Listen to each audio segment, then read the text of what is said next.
Sesampainya di parkiran khusus karyawan yang berada di belakang rumah sakit, tak jauh dengan kamar jenazah, makanya terkadang aku lebih suka parkir di depan.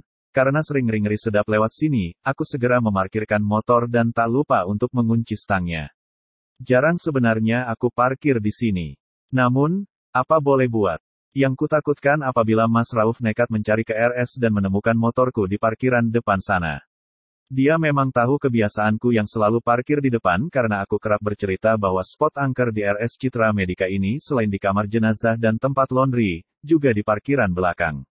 Lagi pula yang bisa mengakses tempat ini hanya karyawan yang memiliki ID card saja. Dari depan sana satpam bakal menghalau pengunjung untuk masuk. Karena takut hilang, kubawa saja tas travel yang lumayan berat ke ruang rawat jalan poli umum tempat dokter Fadi kemungkinan sedang menjalankan tugasnya. Jam segini pasien sedang ramai-ramainya. Entah dia diasisteni oleh siapa. Kemungkinan meminjam tenaga perawat jaga bangsal penyakit dalam yang memang ramai petugasnya. Ya, kalau memang betul, abis sudah aku setelah ini. Namaku bakal harum seharian digunjingi di ruang penyakit dalam tersebut. Si Risa, yang belum setahun bekerja dan langsung dapat posisi sebagai asisten di poli umum, makin hari makin ngelunjak. Masa datang ke RS jam 11 siang. Ah, masa bodoh. Aku tak bakal memikirkannya. Toh, aku kepepet. Kalau bukan kejadian penting seperti ini, buat apa aku menterlambatkan diri sendiri? Aku melewati selasar rawat jalan yang di kiri dan kanannya sudah penuh dengan pasien yang mengantre. Beberapa dari mereka menatap aneh ke arahku. Ini orang kok bawa tas segede gaban segala. Namun, tanpa menghiraukan lebih, aku terus berjalan dan masuk ke ruang poli umum dengan mengetuk pintunya terlebih dahulu sebanyak 3 kali. Seorang perawat perempuan yang wajahnya sangat cantik dan kalau tak salah bernama Vianti, ya, benar. Dari bangsal penyakit dalam sana, apa ku bilang, menatapku dengan alis yang bertaut. Kutatap dia balik dengan tatapan menyerang, perempuan berkep putih itu cepat-cepat kembali menganamnesa seorang pasien lansia. Sementara itu, tirai tempat periksa sedang tertutup dengan tampak kaki dokter Fadi dari celah di bawah sana. Ada pasien lain, begitu pikirku. Tanpa banyak bicara, aku segera melangkah ke arah bilik yang berada di samping tempat periksa pasien yang tirainya tertutup tersebut. Bilik tersebut kami gunakan untuk menyimpan barang bawaan. Cepat-cepat kuletakkan tas travel dan tas lempangku ke lantai, dekat tas ransel dokter Fadi berada. Kulepas sweater pinjaman dari Mak Ambar dan mulai kukenakan cap perawat untuk memahkotai kepala ini. Mumpung dokter Fadi masih melakukan pemeriksaan fisik, bergegas aku ke depan untuk menggantikan si Vianti.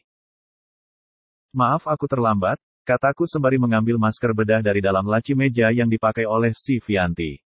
Sedang pasien bapak-bapak tua di depannya tadi sedang menunggu giliran sembari menatap ke arahku dengan penuh heran. Kok siang sekali datangnya? Begitu mungkin yang ada di dalam pikiran beliau. Gak apa-apa, Vianti menjawab ketus tanpa mau menatap ke arahku. Pasienku ramai, loh. Kepala ruangan, Karu, pasti marah lagi abis ini karena tenaga anak buahnya dipakai buat poli. Kemarin poli dalam, sekarang poli umum. Kalian perawat poli sebenarnya ada masalah apa, sih? Vianti terdengar benar-benar marah. Dia baru berani menatapku dengan sorot mata tak suka, sementara setengah wajahnya tertutup oleh masker bedah. Aku menarik napas dalam. Menarik kursi untuk duduk di sebelah Vianti. Bagaimanapun aku yang bersalah. Aku tidak profesional dan lalai terhadap jam kerja. Meski benakku mengatakan bahwa masalahku begitu serius hingga terpaksa membuat terlambat, tetapi bagi orang lain itu adalah masalah pribadi yang seharusnya tak dibawa-bawa ke dalam pekerjaan. Oke, aku akan minta maaf. Maaf, Vianti. Di jalan tadi aku kena musibah. Kuulurkan tangan padanya sambil berucap dengan nada rendah. Kutatap dia dengan sungguh-sungguh, tanpa rasa kesal sedikitpun. Oh, kamu tadi kenapa? Jatuh, kecelakaan? Vianti lalu berubah sikap. Dia menjabat tanganku dan kini malah berucap dengan nada prihatin. Iya, aku tak banyak menjawab lagi. Malas berpanjang lebar. Tapi nggak apa-apa, kan? Luka nggak? Mata Vianti sibuk mencari di mana tempat luka akibat kecelakaan tersebut berada. Nggak apa-apa, Vi. Soalnya aku yang nyerempet orang sampai dia jatuh. Makanya aku harus tanggung jawab. Udah selesai kok masalahnya. Lagi-lagi aku harus berbohong. Ketimbang harus kuceritakan aib rumah tangga yang menjijikan. Menurutku, berdusta sedikit tak apalah. Ya ampun. Hati-hati, Chris. Vianti menepuk-nepuk pundakku. Aku hanya mengangguk sembari memasang ekspresi mata yang sedih. Oke, saya resepkan obatnya. Nanti diminum selama 5 hari tanpa terputus ya, Bu. Suara dokter. Fadi bersamaan dengan gerakan tirai yang terbuka oleh tangannya menyeruak. Aku dan Vianti langsung membenarkan posisi duduk. Melihat keberadaanku, dokter. Fadi yang hendak membuka sarung tangan lateksnya tersebut, seketika menatap tak percaya. Dia sampai terbengong, tapi tak bersuara. Sementara itu, si ibu yang diperiksa kini kembali duduk di depan meja milik dokter. Fadi. Maaf, dok, kataku sembari menganggukkan kepala. Lelaki itu tak menjawab. Dia kembali membuka handscoon-nya dan membuang ke dalam tempat sampah medis. Lelaki itu kemudian mencuci tangan di wastafel dekat bilik penyimpanan barang dan kembali lagi ke mejanya sembari menulis resep. Vi, kamu boleh kembali ke ruang dalam. Suara lelaki itu dingin. Baik, dokter. Saya pamit, ya. Vianti kemudian bergegas ke belakang untuk mencuci tangan dan keluar ruangan. Sementara dokter Fadi selesai dengan resepnya dan memberikan pada ibu tersebut. Tebus di apotek rawat jalan ya, Bu. Suara dokter Fadi berbalik ramah. Aku jadi semakin tak enak perasaan jika sikapnya mulai seperti ini. Baik, dok. Terima kasih ya, dokter ganteng. Si ibu-ibu berjilbab warna pink dengan dandanan lumayan necis itu berkata. Aku yakin, dokter. Fadi yang tengah bad mood tersebut malah muak mendengar pujiannya. Chris, kamu kesini bukan untuk bengong, kan?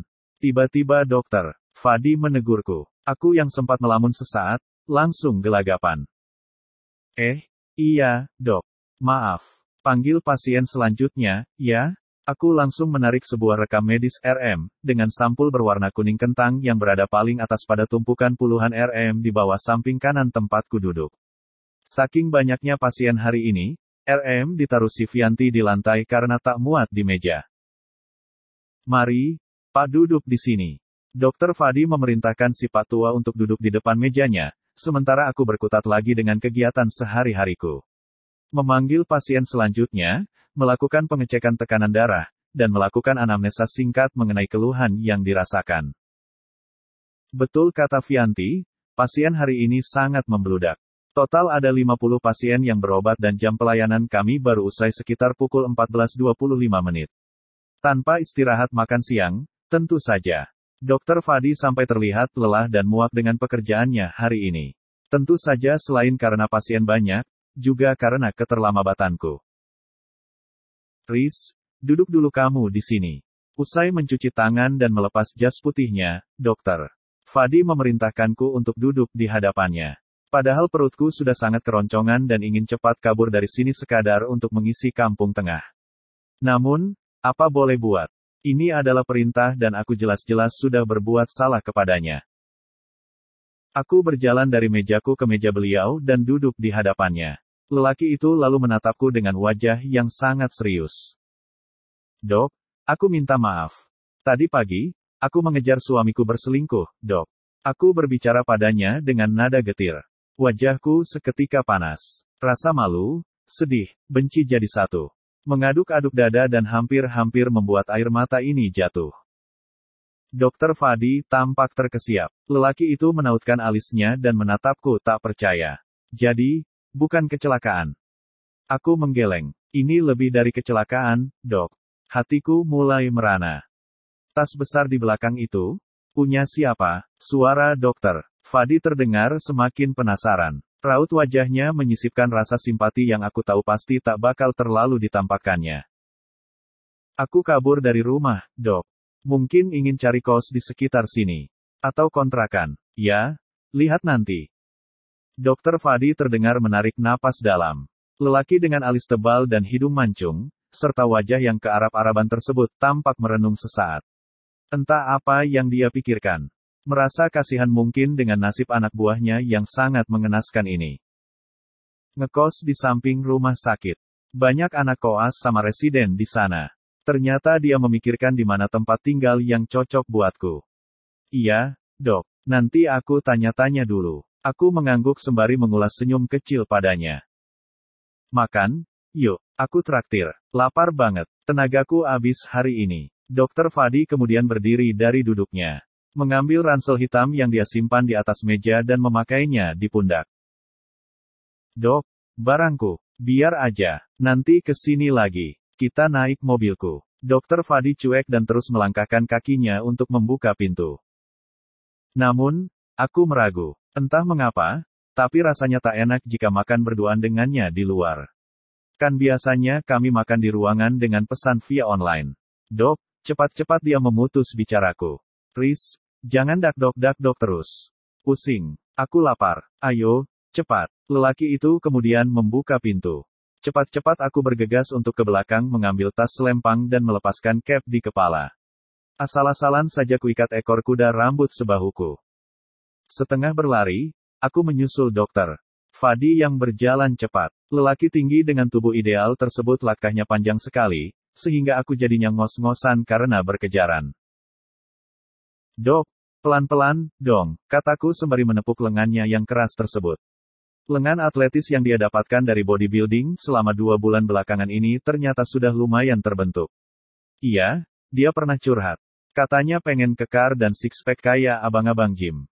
Katanya biar cepat laku. Pengen nikah belum ketemu jodoh, gitu sih dia bilang. Alah, palingan dasar si dokter Fadi aja yang pemilih. Cewek mana mau nolak sih kalau ditembak apalagi diajak berumah tangga dengannya. Dasar lambat. Kamu bisa ditinggal kereta kalau jalannya kayak siput begitu. Dokter Fadi mencebik padaku. Aku yang hanya sepundaknya tersebut, menoyor lelaki itu dengan setengah kesal. Biar saja, jam kerja sudah usai. Hubungan antara bawahan dengan atasan juga telah berakhir. Kalau di luar jam kerja, aku tak segan buat menaboknya kalau sering-sering meledek seperti ini. Kami berjalan ke arah parkiran depan untuk masuk ke sedan putih milik dokter Fadi yang baru dibelinya setengah tahun yang lalu. Enak ya jadi anak orang kaya. Sekolah kedokteran, setelah lulus jadi dokter di kota dengan gaji lumayan, masalah kendaraan gampang saja gonta-ganti dengan yang baru. Saat hendak masuk ke mobil, sebuah suara teriakan terdengar memanggil namaku. Suara yang sangat kukenali. Derap langkah yang kedengarannya setengah berlari itu pun kian mendekat ke sini. Aku dan dokter Fadi sontak menoleh. Seketika aku lemas mendapati sosok yang mendekat. Lelaki dengan jaket denim yang sudah lusuh itu, kian dekat denganku.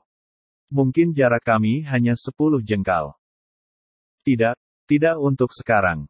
Aku muak kalau harus kembali berurusan dengan makhluk sialan ini. Astaga, tak bisakah aku hidup tenang dulu, setidaknya dapat mengisi perut yang sangat kelaparan. Oh, teh. Bersambung.